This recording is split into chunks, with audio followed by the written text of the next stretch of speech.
Olá, feministas literários! Bem-vindos ao nosso podcast Debates Feministas, projeto que tem como objetivo comentar obras feministas específicas, analisando de forma crítica cada um dos capítulos dessas obras.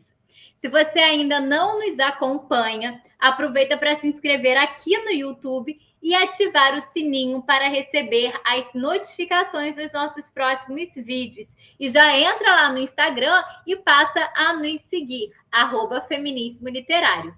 Eu me chamo Raíssa Ribeiro, eu sou professora da Unirio, sou doutoranda em Direito pela UFRJ, mestra em Direito Constitucional pela UF e especializada em Direitos Humanos pela Universidade de Coimbra, e sou também a coordenadora do projeto Feminismo Literário.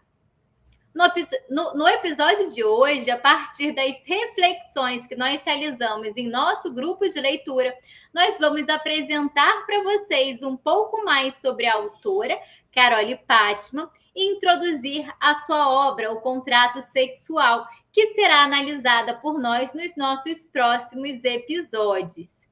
No vídeo de hoje estará aqui comigo Lara Ribeiro, que é bacharel em História pela UF, é graduanda em Direito pela Unirio, e ela vai conduzir junto comigo esse episódio. Lara, vamos apresentar um pouco para a galera quem é a Carole Pattman? Claro, Raíssa, mais uma vez agradeço, obrigada a todos que estão nos assistindo. Vamos lá, quem é a Carole Pattman, né? A Carole Pattman é uma mulher branca, inglesa, que nasceu em 1940. Ela é uma filósofa, cientista política e escritora feminista. Ela é também professora emérita do Departamento de Ciência Política da Universidade da Califórnia desde 1990 e honorária da Universidade de Cardiff, no Reino Unido. No que se refere à vida acadêmica, né, da Pattman, ela veio de uma família humilde, cujos pais não tiveram oportunidade de ter uma formação acadêmica, de ter acesso à educação. Aos 16 anos, ela largou os estudos e, em 1963, ingressou no Ruskin College, uma universidade independente para adultos e específica para alunos da classe trabalhadora localizada em Oxford, o qual não era exigido, né, nenhum requisito educacional formal. E foi lá em que ela iniciou seus estudos sobre as matérias de economia, política, história e sociologia, que viriam fazer parte de toda a sua carreira no futuro. Em 1965, a Pattman foi a única mulher a adquirir o diploma de pós-graduação em Ciências Políticas e Econômicas. Posteriormente, ela veio adquirir o bacharel em artes na Lady Margaret Hall, faculdade da Universidade de Oxford destinadas para mulheres, e tornou-se doutora em filosofia pela mesma instituição. Além do seu doutorado em filosofia, a Pattman também já recebeu outros 3 títulos de doutorado honoris causa e desenvolveu uma carreira internacional que é incrível e extremamente rica. Ela chegou a lecionar, né, nos 3 continentes, na Europa, na América e Oceania. Durante a década de 1980, foi professora da Universidade de Sydney, na Austrália, bem como trabalhou nas universidades de Stanford e Princeton, e no Conselho Sueco de Pesquisa em Ciências Humanas e Sociais.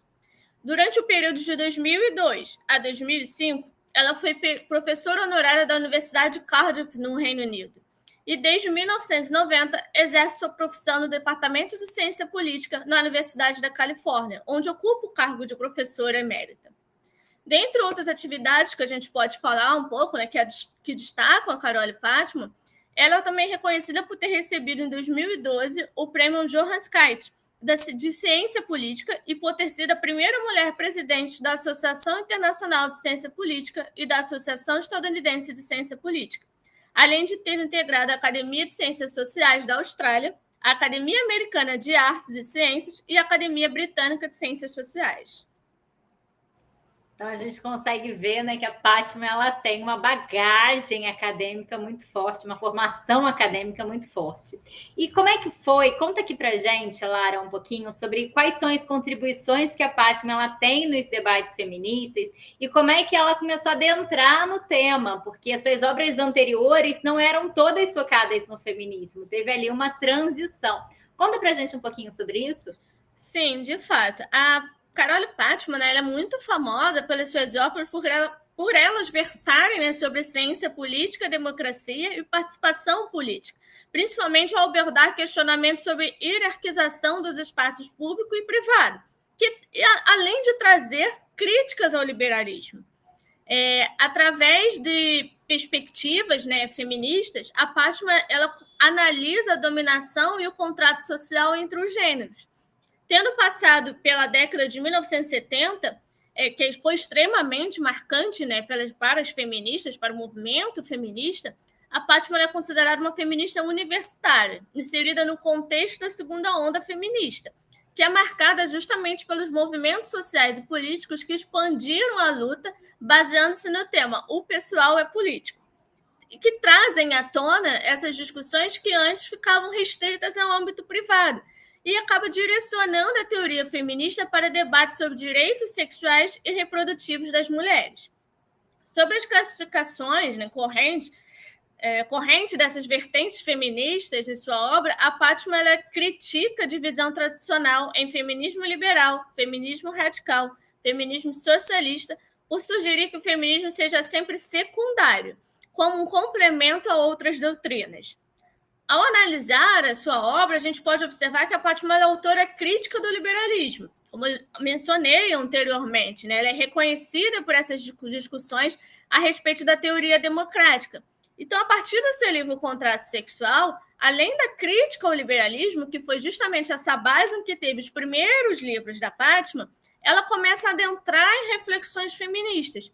Na obra, a autora observa que movimentos feministas, apesar da controvérsia, né, de mais de uma década entre feministas sobre o conceito de patriarcado, tem se dispensado pouquíssima atenção ao caráter contratual moderno. A gente consegue ver que essa obra ela começou a ser digerida e elaborada no contexto, né, após essas revoluções, após esses movimentos sociais. O Contrato Sexual ele foi publicado em 1988, na sua primeira versão, e ele tece críticas ao pensamento político ocidental, em especial às teorias contratualistas clássicas de Hobbes, Locke e Rousseau, mas também teorias contratualistas mais avançadas. Mas ela foca muito nesses autores, nesses filósofos tradicionais, que escreveram suas obras entre o século XIX e o século XVIII e que são utilizadas até hoje para tentar explicar a origem da criação do Estado.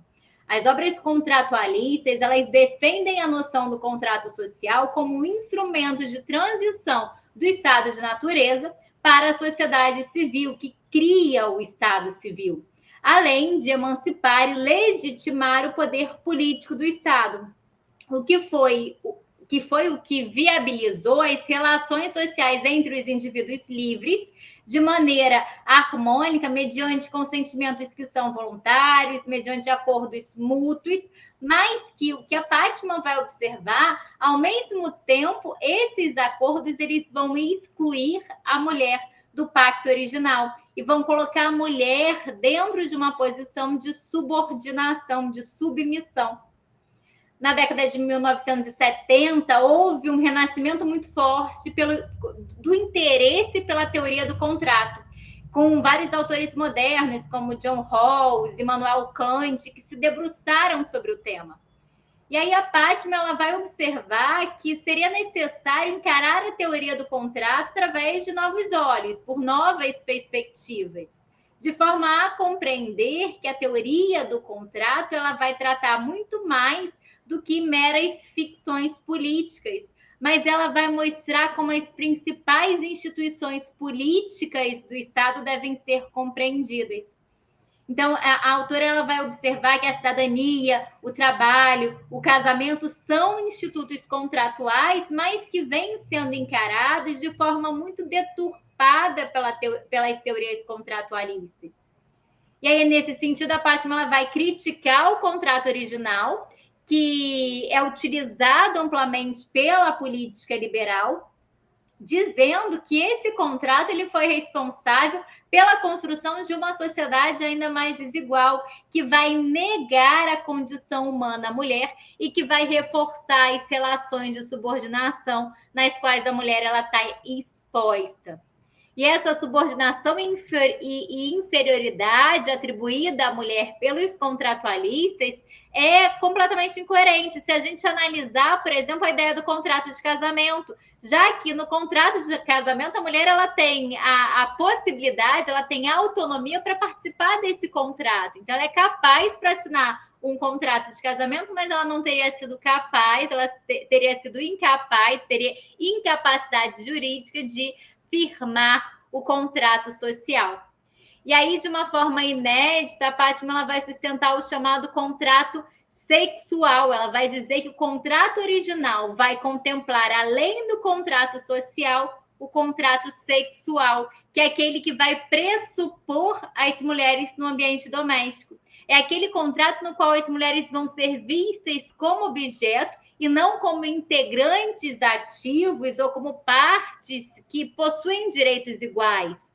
E aí a Fátima vai dizer que o contrato sexual seria o meio pelo qual os homens transformaram o seu direito natural sobre as mulheres na segurança do direito patriarcal civil.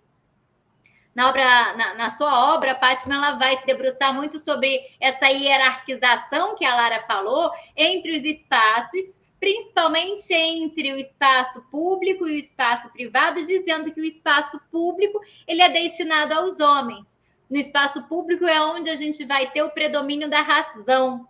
E no espaço privado, a gente vai ter ali um âmbito que é subordinado, que é irrelevante, que vai ser destinado às mulheres. E esses reflexos, eles vão permanecer na nossa sociedade até os dias de hoje. Então, galera, confira a discussão dos nossos capítulos no nosso podcast nas próximas quintas-feiras, e vocês podem também acessar o nosso site feminismoliterário.online para acessar todos os resumos, todas as análises críticas que o nosso grupo de pesquisa ele vem fazendo com relação a esses capítulos. Ok? Então, espero vocês no próximo vídeo. Lara, muito obrigada por estar aqui com a gente. Eu que agradeço. Até, gente.